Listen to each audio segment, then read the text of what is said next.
ज्ञानवापी मस्जिद मामले में वाराणसी की अदालत ने हिंदू पक्ष के हक में फैसला दिया है। कोर्ट ने अंजुमन इंतजामिया कमेटी की याचिका खारिज कर दी।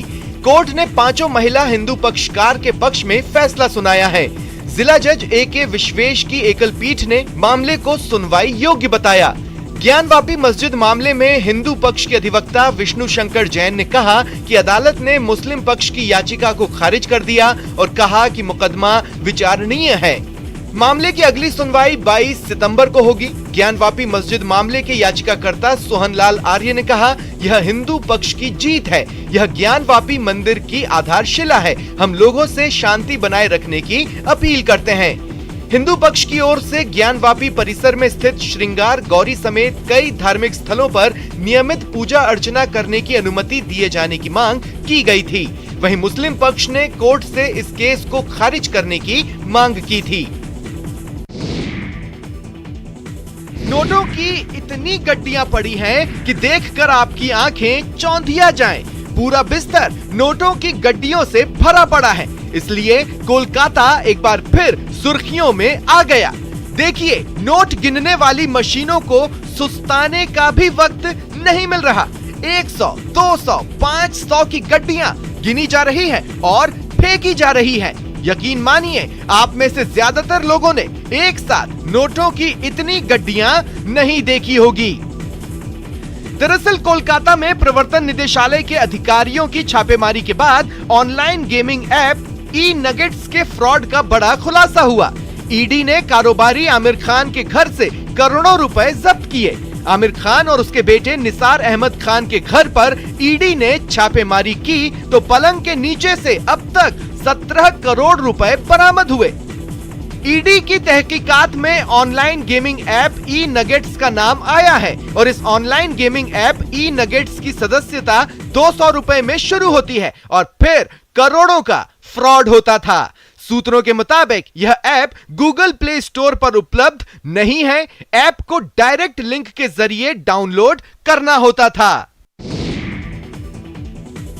भक्ति जागरण में लगे नचनिया के ठुमके, तमंचेबाज ने लहराई पिस्टल, रात भर चला आस्था का ढोंग। ये तस्वीरें देखकर आप सोच रहे होंगे कि यहाँ किसी की शादी या पार्टी का आयोजन हो रहा है जहाँ नचनिया के अश्लील ठुमके लग रहे हैं। पर ये क्या, ये दृश्य तो अनंत चतुर्दशी के जागरण का है जहाँ भक्ति की जगह अश्लीलता फैलाई जा रही है। और ये देखिए कैसे मन चला नचनिया के साथ पिस्टल लेकर ठुमके लगा रहा है। मंच पर नचनिया का डांस देखकर लोग भक्ति को भूलकर किसी और ही रंग में रंगे नजर आ रहे हैं। दरअसल बिहार के अररिया के रानीगंज में भक्ति जागरण में युवक का पिस्टल लहराते वीडियो वायरल हो रहा है। जागरण में फूहड़ डांस हो रहा है और एक युवक खुलेआम हथियार का प्रदर्शन कर रहा है। न्यूज 18 वायरल वीडियो की पुष्टि नहीं करता, लेकिन धार्मिक आयोजन में इस तरह की फूहड़ता परोसकर आयोजक क्या संदेश देना चाहते हैं, ये बड़ा सवाल है। वहीं तमंचा लहराने वाला युवक कौन है, अभी इसकी पहचान नहीं हो पाई है। नालंदा के अरियावा पंचायत में मुखिया का ठुमका लगाते वीडियो सोशल मीडिया पर तेजी से वायरल हो रहा है। 47 सेकंड के इस वीडियो में मुखिया जी अपनी मर्यादा को भूलकर नर्तकियों के साथ जमकर ठुमका लगा रहे हैं और उन्हें पैसे देते नजर आ रहे हैं। देखिए कैसे मुखिया जी नचनिया के साथ ठुमका लगा रहे हैं। बाहों में बाहें डाले मुखिया और नर्तकी डांस कर रहे हैं। डांस करते समय मुखिया जी काफी खुश हैं और डांस को एंजॉय भी कर रहे हैं। दरअसल जिले में गणेश उत्सव मनाया जा रहा था। अंतिम दिन सांस्कृतिक कार्यक्रम का आयोजन किया गया जिसमें डांसर्स ने रात भर ठुमके लगाए। इसी कार्यक्रम में बतौर मुख्य अतिथि मुखिया रुदल प्रसाद को भी बुलाया गया था। देर रात मुखिया जी अपने समर्थकों के साथ पहुंचे और कुछ देर बाद बाल बालाओं के साथ ठुमके लगाने लगे, जिसका वीडियो वहीं पर मौजूद लोगों ने बना लिया और सोशल मीडिया पर वायरल कर दिया। हालांकि न्यूज 18 वायरल वीडियो की पुष्टि नहीं करता है। वहीं वीडियो सामने आने के बाद क्षेत्र के लोगों में काफी नाराजगी देखने को मिल रही है। कच्चे रास्ते पर आस्था का सफर, जरा सी असावधानी बड़े हादसे का सबब बन सकती है। लेकिन आराध्य के दर्शन करने हैं, इसलिए हर जोखिम स्वीकार्य है। तस्वीरें बरसात के दौरान क्षतिग्रस्त हुए यमुनोत्री धाम के पैदल मार्ग की हैं। जहां आज तक मार्ग दुरुस्त नहीं हो पाया, जिससे यात्रियों को यहां से गुजरते समय खासी परेशानियों का सामना करना पड़ता है। एक बार फिर सुनिए, हैरान करने वाली ये तस्वीरें उत्तराखंड के यमुनोत्री धाम की हैं। लेकिन बात इतनी ही नहीं है, एक और तस्वीर देखिए जो यमुनोत्री धाम के अंतिम पड़ाव जानकी चट्टी से सामने आई है। यहाँ यात्रियों की बस पहुंचते ही घोड़े खच्चर वालों की भीड़ उमड़ पड़ती है। हालात ये बन रहे हैं कि यात्रियों को बस से बाहर नहीं आने दिया जा रहा। हर कोई यात्रियों पर अपनी अपनी टिकट लेने का दबाव बना रहा है, जिससे यात्रियों को होने वाली परेशानी का सहज अंदाजा लगाया जा सकता है। संबंध में जो कार्यदायी संस्था है उनसे वार्ता भी हुई है और उनको जो है लिखित रूप में निर्देश दिया जा चुका है और हम लोग कल उसका निरीक्षण करने भी जा रहे हैं, तो उसको तत्काल दुरुस्त कर दिया जाए। आसमान के नीचे तंबू में गुजर बसर कर रहे इन लोगों पर न दबंगों का कहर बरपा है और न इन्हें किसी भूत प्रेत ने नीले गगन तले रहने को मजबूर किया है। ये बारिश के मारे हुए हैं। जम्मू के उधमपुर में बारिश की शक्ल में आसमान से ऐसी आफत गिरी कि बस पूछिए मत। कई मकान बारिश की भेंट चढ़ गए। लोगों को न सिर्फ रोटी के लाले पड़े बल्कि जान पर भी खतरा मंडरा रहा है।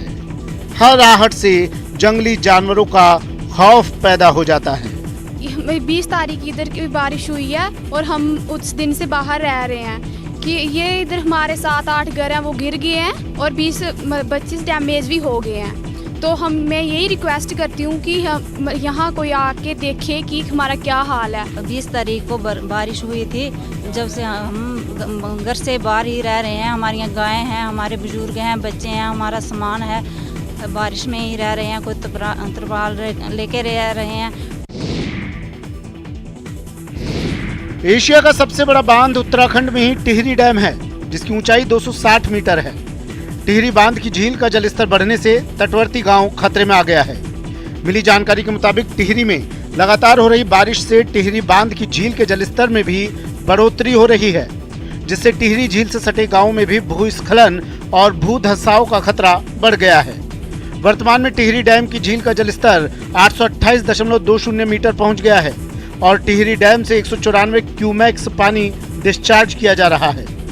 टिहरी झील का जलस्तर बढ़ने के साथ ही झील से सटे नंदगांव, भटकंडा, लुनेटा सहित पिपोला गांव में भी भूस्खलन और भूधंसाव बढ़ने लगा है। हालांकि जिला आपदा प्रबंधन कंट्रोल रूम के जरिए टिहरी डैम की झील के जलस्तर पर नजर रख रहा है। झील से सटे परिवारों को सुरक्षा के लिए कहीं और शिफ्ट किए जाने की बात कही जा रही है। इस झील की जलस्तर बढ़ने से किसी आवासीय भवन के टूटने या इस प्रकार के संभावित खतरे की जानकारी नहीं मिली है। यदि भविष्य में इस प्रकार की कोई जानकारी प्राप्त होती है कि किसी का आवासीय भवन इस पर क्षतिग्रस्त हो गया है या घर में रहना जो है बहुत खतरनाक सिद्ध हो सकता है, तो हम लोग ऐसे परिवारों को सुरक्षित स्थानों पर आपदा के दृष्टिगत उसको शिफ्ट करेंगे।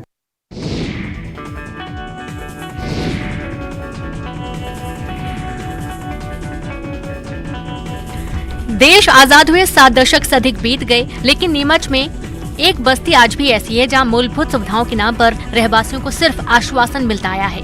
कई नगर सरकारें आईं और गईं, लेकिन पूर्व प्रधानमंत्री के नाम से बनी इस अटल बस्ती का आज तक विकास नहीं हो पाया। यहाँ के रहवासी आज भी नारकीय जीवन जीने के लिए मजबूर हैं। अब समस्या है तो लोग इससे निजात पाने का भी प्रयास कर रहे हैं। बस्ती में विकास को लेकर यहाँ के रहवासियों ने एक आयोजन किया, जिसमें नवागत नगर पालिका अध्यक्ष स्वाति चोपड़ा और अधिकारियों को यहाँ बुलाया गया। इस दौरान बस्ती के बच्चों ने अपनी सुविधाओं की मांग को लेकर एक डांस किया, जिस पर नगर पालिका अध्यक्ष स्वाति चोपड़ा हैरान रह गयीं और उनकी आंखों से आंसू निकल आए। बच्चों ने इस डांस में बताया कि बस्ती के विकास को लेकर ग्रामीणों ने कई बार आवेदन दिया, लेकिन किसी ने उनकी नहीं सुनी, जिसके चलते यहाँ रहना मुश्किल हो गया। बस्ती में गंदगी होने के चलते लोग कई तरह की बीमारियों की चपेट में आ रहे हैं। बच्चों के सांकेतिक कला का प्रदर्शन देख हर कोई दंग रह गया।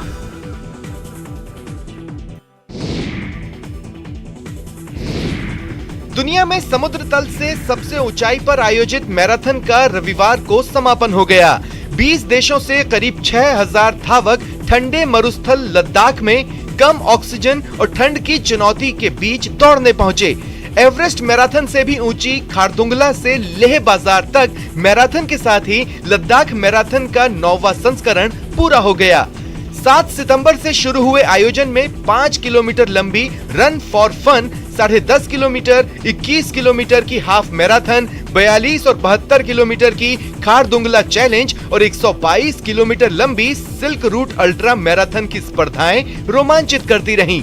लद्दाख मैराथन के सह संस्थापक छिवांग ने बताया कि लद्दाख प्रशासन के अलावा सेना, वायुसेना 32 समितियों के सहयोग से 9वां संस्करण संपन्न हुआ। गौरतलब है कि लद्दाख के लेह में 2010 में बाढ़ से भारी तबाही मची थी। सैकड़ों घर तबाह हो गए, कई लोगों की जानें चली गईं। लद्दाख मैराथन के सह संस्थापक छेवांग मोटुप ने कहा कि 2012 में पहली मैराथन में 1500 धावक शामिल हुए। इससे संदेश दिया गया कि लद्दाख त्रासदी से उबरकर न सिर्फ खड़ा हो गया है बल्कि दौड़ने भी लगा है।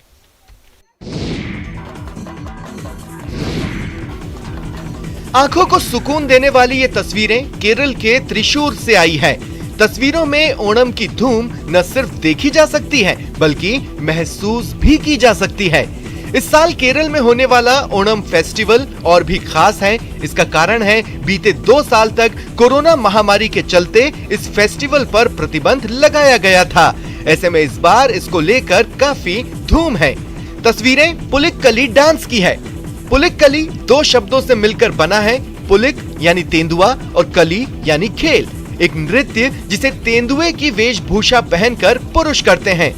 वैसे तो ओणम के दौरान केरल के विभिन्न हिस्सों में इसका प्रदर्शन होता है, लेकिन त्रिशूर जिले में प्रदर्शित होने वाला यह नृत्य काफी पुराना है।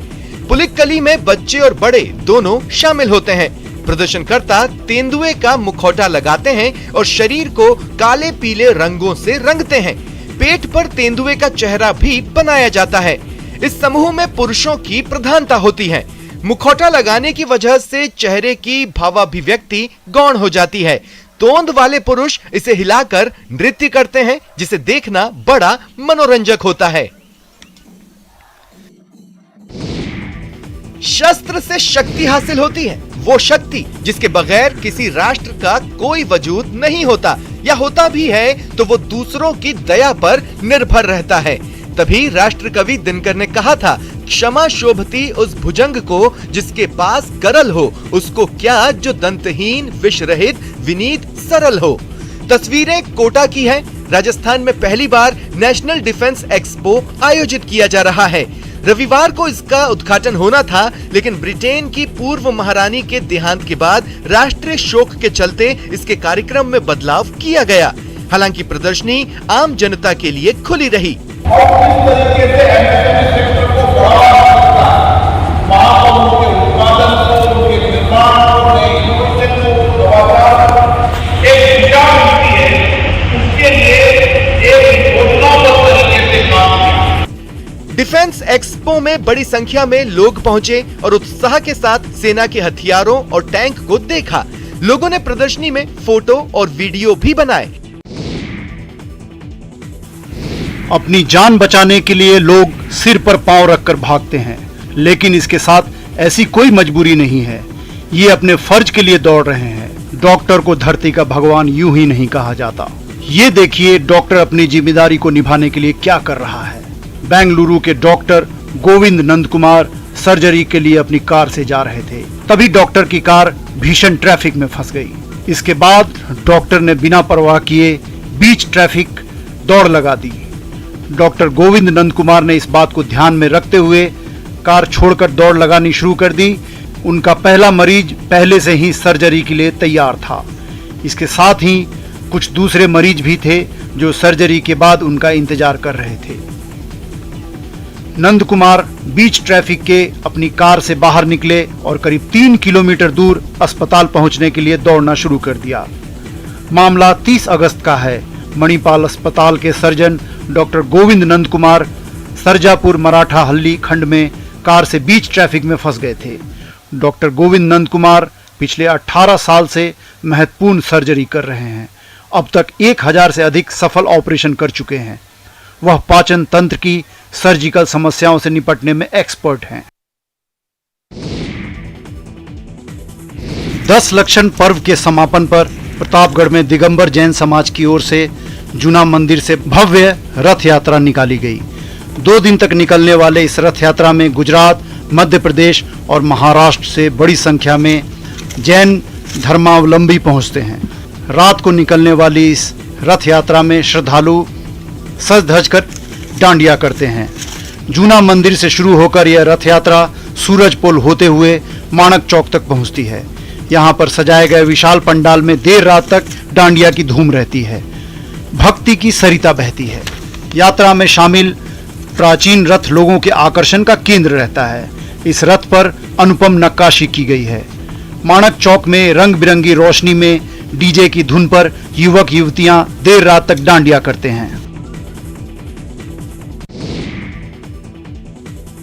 जिसने 7 समंदर पार अपने गांव को पहचान दिलाई हो, अपनी मिट्टी का मान बढ़ाया हो, उसका सत्कार भला कैसे न हो, उसके सिर पर साफा कैसे न सजे। तस्वीरें दौसा की हैं। जिले की आदिवासी समाज की एक बेटी ने पूरी दुनिया में अपना नाम रोशन किया है। अब ये लाडली अंतरिक्ष में अपने देश का परचम फहराएगी। दौसा के इस बेटी की अमेरिका में वैज्ञानिक के पद पर नियुक्ति हुई है। जिले के कोरड़ा कला गांव की रहने वाली डॉक्टर बीना मीणा का नासा में वैज्ञानिक के पद पर चयन हुआ है। जिसके बाद बीना मीणा अपने गांव पहुंची तो लोगों ने वैज्ञानिक डॉक्टर बीना मीणा का भव्य स्वागत सत्कार किया। इस दौरान क्षेत्र की युवा पीढ़ी ने डॉक्टर बीना मीणा से प्रेरणा भी ली। बीना मीणा ने क्षेत्र की युवा पीढ़ी को करियर को लेकर टिप्स दिए। साथ ही किस तरह उन्होंने अपने जीवन में संघर्ष किया और नासा में वैज्ञानिक बनी, इसके बारे में भी विस्तार से बताया। आपको बता दें कि दौसा के छोटे से गांव कोरड़ा कला में जन्मी बीना मीणा ने 10वीं की पढ़ाई जयपुर के एक निजी स्कूल से की थी। झारखंड के हजारीबाग जिले में एक विचित्र घटना कैमरे की नजर में कैद हुई। यहाँ एक व्यक्ति की मौत के बाद उसका बछड़ा उसके शव के पास शमशान में पहुंच गया। उसने शव की परिक्रमा कर मालिक के पैर और माथे को चूमा। इंसान और पशु प्रेम का ये अद्भुत नज़ारा जिसने भी देखा वो दंग रह गया। मिली जानकारी के मुताबिक हजारीबाग के चैथी गांव में एक बछड़ा अपने मालिक की मौत पर उसके अंतिम संस्कार में शमशान घाट पहुंच गया। वह शमशान घाट पहुंचकर खूब रोया और मालिक के शव को चूमा भी। इतना ही नहीं, उसने चिता पर रखे शव की दूसरे लोगों के साथ परिक्रमा भी की और दांत से दबा लकड़ी भी चिता पर रखी। बताया जा रहा है कि वह तब तक नहीं हटा जब तक पार्थिव शरीर पंचतत्व में विलीन नहीं हो गया। 3 माह पहले बछड़े को उसके मालिक मेवालाल ने बेच दिया था। जब मेवालाल ठाकुर की मौत हो गई तो वो बछड़ा गांव पहुंच गया और रोने लगा। यही नहीं, उसके अर्थी पर रखे शव के माथे और पैर को चूमा। झारखंड के हजारीबाग में इंसान और पशु प्रेम की अनोखी घटना इलाके में चर्चा का विषय बना हुआ है। हर दुख की दवा, हर मुश्किल का हल, जुगल किशोर जी। तस्वीरें मध्य प्रदेश के पन्ना के जुगल किशोर जी के भव्य मंदिर की हैं, जिन्हें बुंदेलखंड के आराध्य देव के रूप में पूजा जाता है।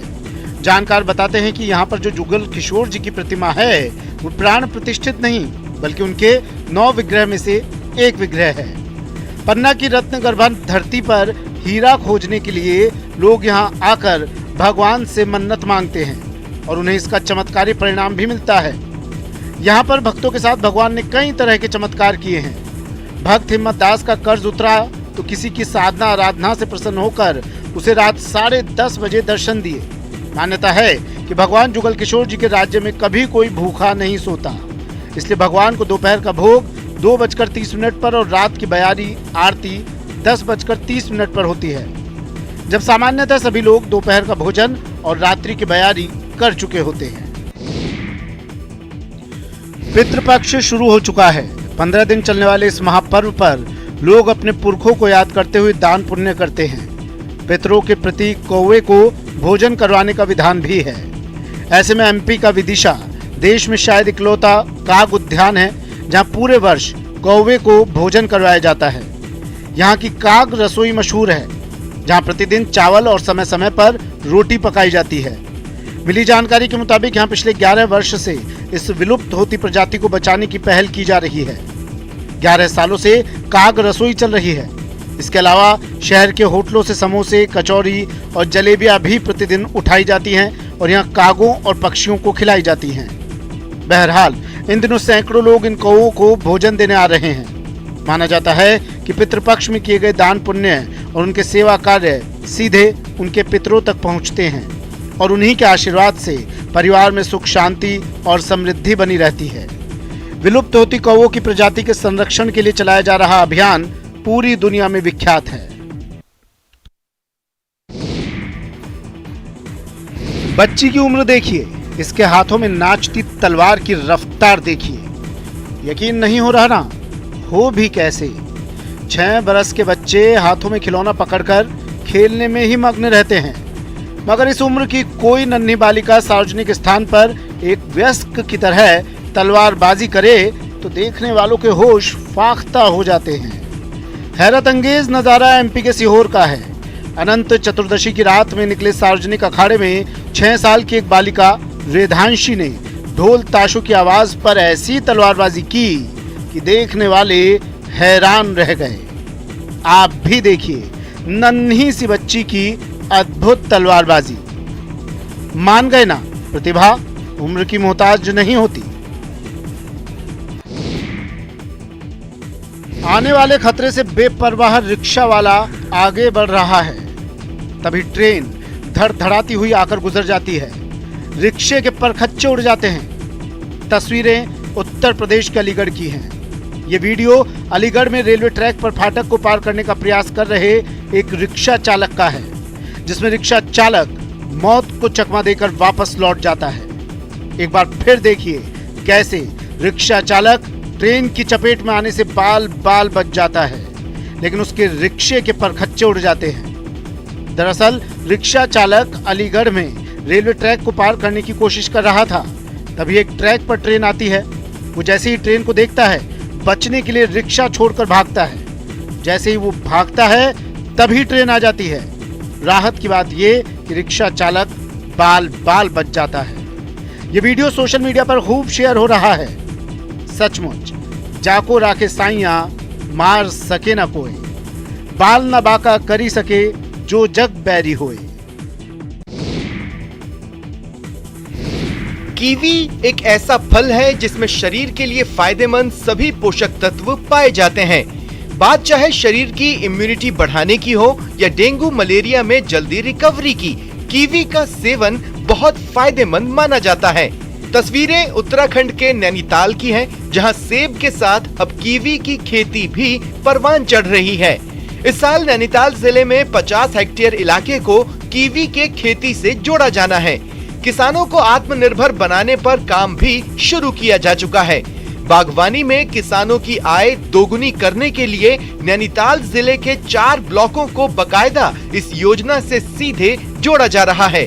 ओखलकांडा, रामगढ़, बेतालघाट, भीमताल के किसानों को इसका फायदा मिलेगा। रेटिंग के हिसाब से भी देखें और डिमांड के हिसाब से भी देखेंगे तो कीवी में बहुत अच्छा स्कोप है, जिसमें कम मेहनत में किसान जो है अपनी इनकम बढ़ा सकते हैं। दरअसल कीवी न्यूजीलैंड का फल है और इसको उगाने के लिए 15,000 की ऊंचाई की जरूरत होती है। यहाँ खेती हो रही कीवी की खास बात यह है कि न तो इसे लंगूर और बंदर खाते हैं, न ही चिड़िया इसको नुकसान पहुंचाती है। अक्टूबर से दिसंबर तक तैयार होने वाली इस कीवी को 2 से 3 महीनों तक सुरक्षित रखा जा सकता है। फिलहाल इतना ही। नमस्कार।